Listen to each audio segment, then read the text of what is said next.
Morning. The United States' decision to impose tariffs on Australian steel and aluminium as part of a global decision are concerning. It has been foreshadowed that no country, regardless of its relationship with the United States, has been granted an exemption. Such a decision by the Trump administration is entirely unjustified. This is against the spirit of our two nations' enduring friendship and fundamentally at odds with the benefits that our economic partnership has delivered over more than 70 years. Australia has no tariffs on goods from the United States, and of course we have a free trade agreement with the United States. Our government will continue to put forward a very strong case for an exemption, noting that the last time this occurred it took months for that exemption to be granted.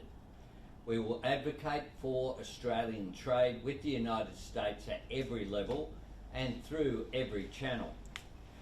Australia will continue working hard for a different outcome, and discussions with the Trump administration are ongoing. Our government is prepared and has been engaging directly with the Australian steel and aluminium industry, and will continue to work through this with them. As with other products and resources that Australia has, we will continue to diversify markets for our products which are in demand globally. Australian steel and aluminium exports to the United States represent less than 0.2% of the total value of our exports. Neither is in the top 10 of what Australia sells to the United States. Tariffs and escalating trade tensions are a form of economic self-harm and a recipe for slower growth and higher inflation. They are paid by the consumers. This is why Australia will not be imposing reciprocal tariffs on the United States. Such a course of action would only push up prices for Australian consumers and increase inflation. We will continue to engage constructively with the United States and to make the case for Australian trade and the benefits that it gives to people in the United States of America. Around the world and here at home, our government will always stand up for Australian jobs and Australian industries. All Australians, of course, can join this effort and support our industries by taking the opportunity to buy Australian, and the March budget will provide additional support for our Buy Australian campaign, which we will be announcing as part of that budget process. Happy to take questions. One at a time. Did you set up? One at a time, just here. What efforts has Australia made in the last 48 hours to get the exemption? Have you attempted to have another call with Well, we have mobilised everything at our disposal, including through our embassy in the United States, but also through all channels, and we'll continue to do so. Will you fly over there to sort it out? Hang on. We'll do it in order, rather than everyone yelling at once when no one can hear the question. Did you try and set up a second call with Trump on tariffs, and if not, why not? Look, we'll continue to engage in all vehicles. We have continued to put in a request for another discussion with President Trump. I note that these decisions have been made and have varied at times. Will you be flying over to the US to sort it out? I'll be sorting out Australia's interests right here. Do you regret not going over? The French and British counterparts both went over and met face to face with and they have tariffs imposed on France. And do you think that would have been a waste of time? Every country, that no country has been exempted, not France, not the United Kingdom. How would you describe it? Hang on, one at a time. Prime Minister, you were talking about how the tariffs were entirely unjustified at odds with Australia's relationship with the US. Over the last couple of weeks, and particularly over the last 2 days when you became aware the tariffs were getting imposed, how disappointed, how angry are you with the US President, with the US administration for slapping these on a partner like Australia? Well, it is disappointing. Australia has a close relationship with the United States. friends need to act in a way that reinforces to our respective populations the fact that we are friends. This is not a friendly act, but it is imposed on every country, is important. So in terms of the competition aspect, every country, its exports on aluminium and steel into the United States will have the same tariff. Some will be higher. Donald Trump famously loves a deal. What could Australia offer in return for getting an exemption at a later time? We have put forward a range of propositions to the United States. We put those forward in good faith. There have been discussions about that. Those discussions are continuing. Diplomacy is best done in that way. Steel is the target now. Do you fear agriculture? Look, we will continue to, you follow these things just as everyone does. We will continue to advocate for Australia's national interest. In the US administration, President Trump has been elected. He is putting forward these proposals. I make the point that Australia has products that are in demand around the world.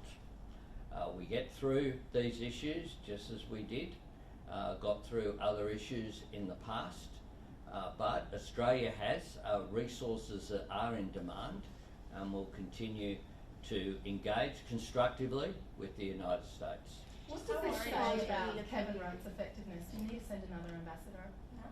Kevin Rudd's a very effective ambassador. There are fears that... On Yunupingu native title decision, given the government has spent most of this term campaigning for the rights of Indigenous Australians, why did it appeal this decision about the rights of Indigenous Australians all the way to the High Court? Because we made that decision that was in our interest to provide certainty. Mr Albanese, there are fears that Donald Trump will create a global recession with his tariff war. Isn't this a little worse than disappointing? Isn't this in fact destructive? Well, what is important isn't that sort of language is not constructive for Australia's relationship. What I'll continue to do is engage in a constructive way. I'll leave the hyperbole to yourself and others. Should we be looking at charging the United States to use defence bases in Australia? Look, we will engage constructively with the United States. It is in Australia's interest to have the defence relationship that we have with the United States. It is also in the United States' interests. We will continue to point out that the United States' interests are not served by today's decision. Prime Minister. Prime Minister, Donald Trump tell you one thing and then do something completely the opposite shortly after. Do you have to deal with trepidation here? You're concerned about what things is. He's been in power 3 months, 2 months. He hasn't. It's been 6 weeks actually.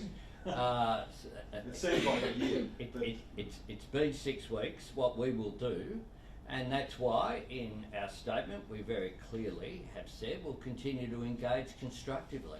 We'll continue to advocate for Australia's interests. But is there erratic behaviour here? That's what I'm suggesting. It took many months last time around for the exemption to be granted to Australia. Now, I will continue to act in Australia's national interest and I'll continue to talk Australia up. And the products and resources that we have for the world, I'll talk them up.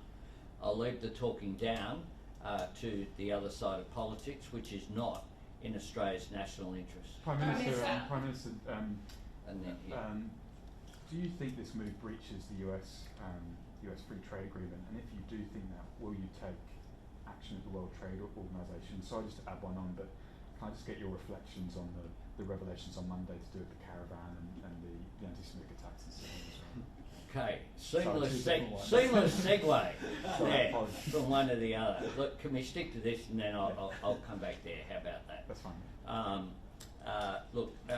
We will continue to advocate for Australia's interests. I think that people who've been watching over the last 6 weeks would regard, we don't regard this as a final decision. We will continue to advocate. The last time around, as I have said, it took months.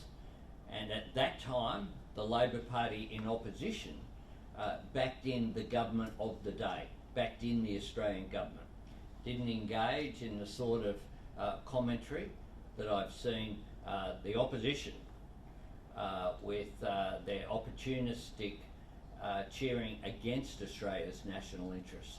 This is a time where everyone should be advocating for Australia's national interest, Australian jobs and Australian industries, and that's what I'll do. Prime Minister, I have a question about the Caravan actually. Okay, is there anything else on this first? Yes, what were the propositions that we made to try and sweeten the deal for the US, and did they give us any reasons beyond what's been said publicly about why those were insufficient? There were propositions that were put in writing to the United States, and we'll continue to engage on them. And what do you say to those people that say you needed to personally go over and lobby with Donald Trump? We've said, who? Sorry, there are definitely questions. I mean, given the result, obviously, wouldn't it have been better? Every country has exactly the same non-exemption granted. Every country. France, the UK. But when he was considering every it for country, 24 hours. Every country has that. And I do find it somewhat ironic that some, you haven't named them, but the Liberal Party, you should name them, have said that I should go to NATO, I should go to Ukraine again, I should go to Israel, I should go to the United States, I should go a range of times, at the same time as they've criticised me whenever I leave Australia. Are you Prime just on Minister, this on just the last thing, Caravan. right? Yeah, Are you on this. disappointed that requests to have second phone calls with Trump couldn't be fulfilled? Friends should pick up the phone, shouldn't Look, they? we've engaged. We've engaged, including through writing, including at senior levels of the government. People would be aware. The Treasurer, the Trade Minister, a range of people, the Foreign Minister have all visited and have all engaged. Mark Butler said it was bad. It's bad for our relationship. Would you go as far as saying that? Well, it quite clearly is not a positive step in the relationship. It's as simple as that. I think Australians will look at this decision and will be concerned that our friends in the United States have chosen to impose these tariffs on Australia, given that Australia does not impose tariffs on the United States. It is also a fact that this increases costs for US consumers. You can't overnight change the amount of aluminium or steel that is produced in the United States. So therefore, this decision just increases costs for imports into the United States, which will continue, and those costs will be paid by Americans, not by Australians. A company like BlueScope employs 5,000 people in the United States across a range of states right now. It's engaged constructively with the United States, and that is one of the arguments that we will continue to put forward as we continue to advocate. Other questions? Yes, Yeah. on the Caravan plot, the AFP have noted that investigators knew almost immediately it was a fake terrorism plot. When were you informed that this was the lead theory, and was that before or after you condemned it as terrorism? No, look, I was informed appropriately by the AFP, and what I did was engage and support the AFP, not engage in the sort of nonsense that we saw from the coalition.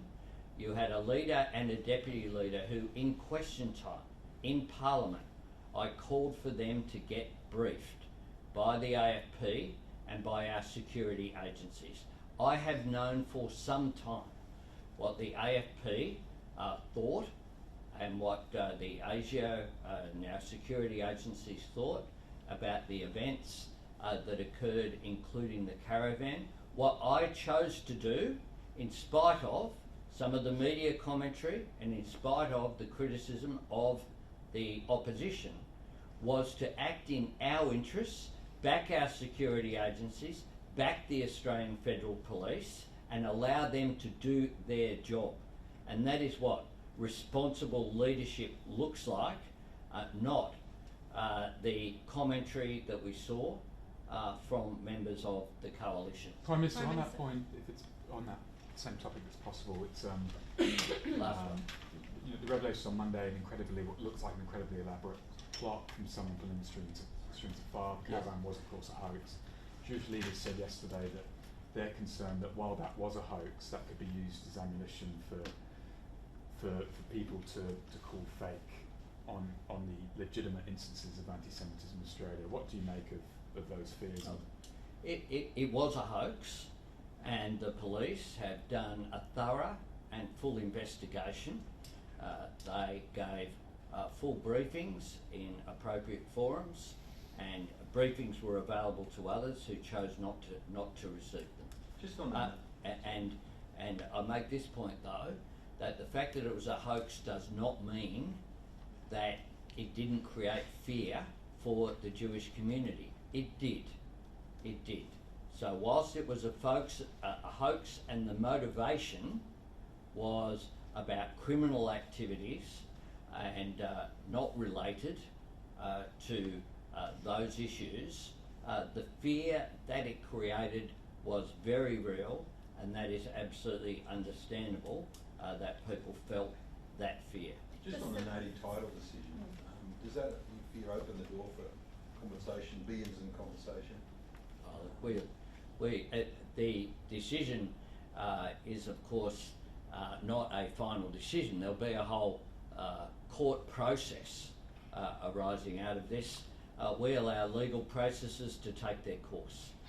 That is what is appropriate. Thanks very much.